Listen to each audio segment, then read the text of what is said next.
Hi, lovelies. It's the end of the first month of the year 2024, and you might just be about to quit on your goals or quit on yourself. But before you do that, hold on, okay? Hold on, give me a moment. Let us first do a review of the month, and I'm going to show you how to do that in this video.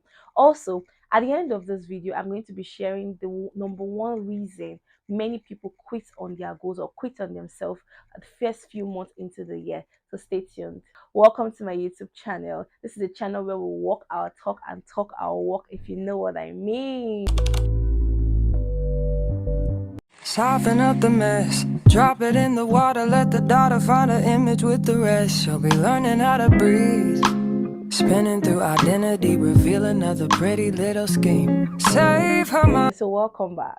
So we're going to be jumping right into the video. At the beginning of every year, we set out our goals that we want to achieve for that year. But one thing that happens is that a month, sometimes two, sometimes few weeks into the year, we give up on that goal. We quit on ourselves. We feel like we cannot achieve that goal anymore. So because that initial motivation that made us to want to set that New Year resolution and everything dies down. Okay, before you quit on that goal, right? It's very important that you do a review of that month. Reviewing your month would help you to understand, to have a holistic view of how your January really went, how this month really went. Okay, so that because sometimes we have an expectation of ourselves. Oh, I plan to go to the gym every single day. I did not achieve that, so I failed for the year. I cannot achieve anything for this year. No, okay, the fact that you did not go to the gym every day as you scheduled or as you said you would does not mean you failed for that month, does not mean you cannot still go to the gym every month, does not mean that you cannot achieve every other goal you laid down that you would do. Okay, so that is why we're reviewing the month of January. Okay? Writing things down helps you, it gives you clarity, it makes you go out of your headspace, okay, where we don't see things clearly, to now putting it down on paper to actually see what is really going on. So I'll be using my journal to speak today. So in case you see me looking down and everything, I just want to be ensure that whatever step I'm saying to you guys is actually the step I used to review my month. The first thing I did was to review the occurrences in the month of January. Okay.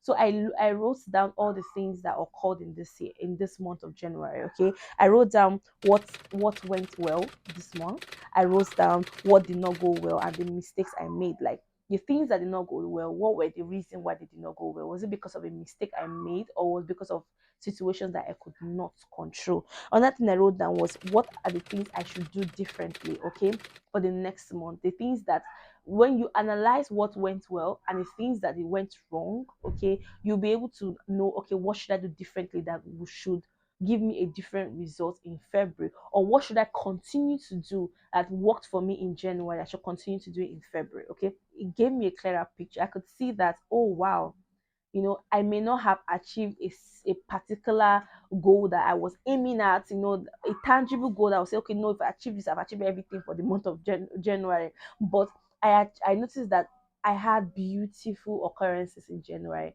January was truly a beautiful, it was still in January. So January is truly a beautiful month for me, really. I bless God for the month of January. It is beautiful. I experienced things I had not experienced before. Writing those things down really made me see in a clearer picture how it went down and everything. So that was the first thing I did.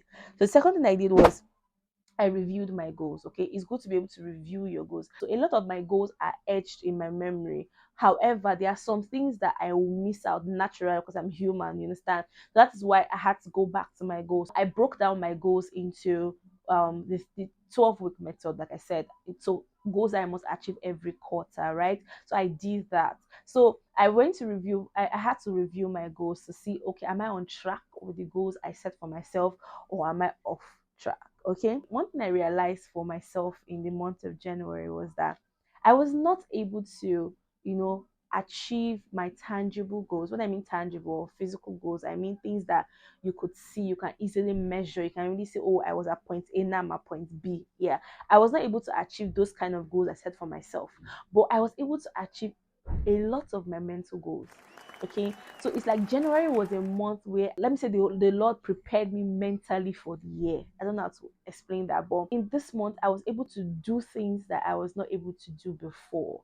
I did not get overwhelmed with a lot of things that used to overwhelm me before. And one major thing I noticed about myself this year and this month of January was that I had the courage to face my challenges and to go through my challenges until I blast that mountain. Do you understand? My mental capability got increased by the help of God, you understand? And I was able to, you know, take on things that normally I shy away from. And I noticed something. It boosted my confidence. My self-confidence has increased drastically in the month of January, to the glory of God. And it has helped me to want to achieve more things. Reviewing my goals, I realized that I may not have achieved the tangible goals I set for myself for this January that will lead to me achieving my quarterly goal, but I realized that I was able to achieve a huge part of actually succeeding in the entire year, which is my mind. It made me feel like I'm ready for the year. I'm ready for the year, by the grace of God. I'm surely going to reward myself. I already know what I'm going to get for myself this month. I'm going to just reward myself, just to say, Jennifer, you did this and you can do more. But another reason for this review of my goals is, yes, I was able to achieve the improvement of my mind, but I've still not achieved my tangible goals. So I have to be able to work towards that. So I look at my goal and realize that the system I had, I had put in place, the structures I put in place to achieve my tangible goals were not working for me. So I have to change my structure. I have to change my strategy. So that's what it helped me do. So I had to re-strategize and restructure myself and put systems in place that would set me up for success automatically. Though I achieved something in January, but I have to double up in February to ensure that I achieve my tangible goals that will lead me to achieving my overall goal for the quarter, for the first quarter. So that's one thing I did. Then the third thing I did was to review my time management skills. Okay, I just need to put this out there. Time management skills is one thing that will help you a lot. I had to review my time management skills. Goals are supposed to be time bound and relevant. I already talked about it in my previous video. I'll link it up. Imagine setting a goal that you can achieve this year, but you said that you achieve it in 50 years. At that time, it may not be relevant to you anymore. You understand? So, what's the essence of such a goal? Do you understand? So goals are time bound, and because goals are time bound, you have to ensure that every day of your life you are managing your time adequately. Time is money, guys. Time is money, okay? And time is success point, okay? So if you're not using your time to make money, please use your time to achieve something. Do you understand?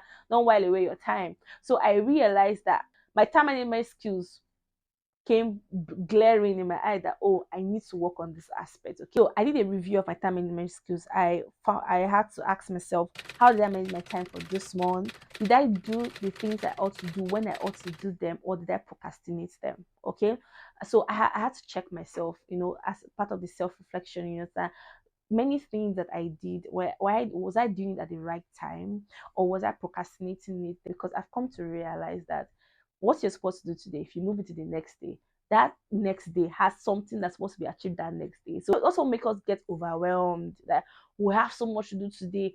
There's so much you had to do today came as a result of the fact that you don't do the things you had to do yesterday at that time. So that's one thing I had to look at. Then one thing I had to identify as what are my key time wasters. Another thing I had to check for was, what time do I have that I'm not aware of? So what I did was, I did a timetable, just myself, right? I did a timetable of, to just see what I actually do with my time every single day. And I saw that there are a lot of time during the day that I am not aware of. I was able to see that there are some areas where I had time that I felt like I did not have. Okay, but because maybe those times I'm using it on transit, or I'm trying to go and get groceries, or I'm trying to go and do something, and I found that before you know, 4 hours is gone, 3 hours is gone. What did I do with 3 hours? Get what I'm trying to say? So I had to identify the time that I am not aware of, and that became very much conscious of my time. So what I do is, whenever I want to achieve something, I put a timer. I must achieve this in 10 minutes, I must achieve this in 15 minutes, or I must achieve this in 30 minutes, okay? To ensure that I am keeping track of every 1 hour. I'm keeping track of every 1 hour. So every hour I know I've achieved something for that hour, okay? So that's one thing I did. So review your time management skills so that you'll be able to achieve things faster, because sometimes we take a longer time to achieve something we could have achieved in a shorter time because we're not managing our time properly. So you should do that. So another thing I had to do is to recalibrate. Okay, I had to recalibrate. So what is actually not necessary for me right now? Okay, I realized that this month I added something to my goal that was not in my goal before, and that is YouTube. Okay, believe it or not, YouTube was not part of my plan for 2024. I can bet you it wasn't. Okay, but those who know me know that I have for the longest time wanting to start a YouTube channel, but I wasn't just ready to put myself out there. Starting YouTube has been such a life changing moment for me, to be honest. I would explain that further in the next on that video. So I had to check what are the goals that I added to this year. You understand that I want to stay consistent with, so, and that is YouTube. So I had to set goals for the YouTube now and had to restructure my system. That's what they call recalibration. You have to know what is working for you now. If it's not working for you, you have to just restructure things. There is no harm in restructure. Don't be afraid to change things. Okay, you don't have to be cast in stone. Change things to ensure it works for you. Finally, set your mind to achieve your goals. I say this thing all the time. Our mind is a gold mine. God knows what he's doing when he gave us a mind, when he gave us a brain to think. Trust me, if you set your mind to achieve something, you would achieve it. Now that brings me back to the point I said I will mention. Okay. I believe so much that one of the reasons why a lot of people, quit on themselves or quit on achieving their goals, and 1 month or a few months down the line in a year, is because of this very thing. They never believed that they could achieve that goal in the first place. Believe it or not, but I strongly believe, and I've experienced that, okay? Many times we set goals that we believe in our heart that we cannot achieve. So if you believe you cannot achieve something, why do you now automatically think that you will achieve it? You understand? That's why I keep mentioning your mind, your mind, your mind. You need to work on your mind. You need to be able to train your mind to believe in the things that you want to achieve. At that point where the fire or the motivation has died down, do a review. Review your goals. Okay, don't quit on it. Review your goals. If you feel they are too big, there's nobody that is checkmating you. If you feel they are too big for you at that mental capacity you are in at that point, there's no harm in bringing it down. It's better for you to do something for 10 minutes every day than for you to not do anything at all for that day. Set your mind that in February I'm going to achieve much more than I did in January. Okay, and I am sure February will be a good month for you. All right, so that's it for today's video. Thank you for tuning in. Like this video, subscribe, and comment down below what you think might be making you to quit on your goal, and I'll be definitely be in the comment section responding to you, and cheering you on. Stay subscribed. Love you guys. Bye. Train her feet for running. Show her every door and how the windows let the sun in. Copy out the key and tell her this is for becoming. Even in the fever, baby, cry and get to running. And tell her that you better get your bootstraps up. You're with the army, ready when the truth act up.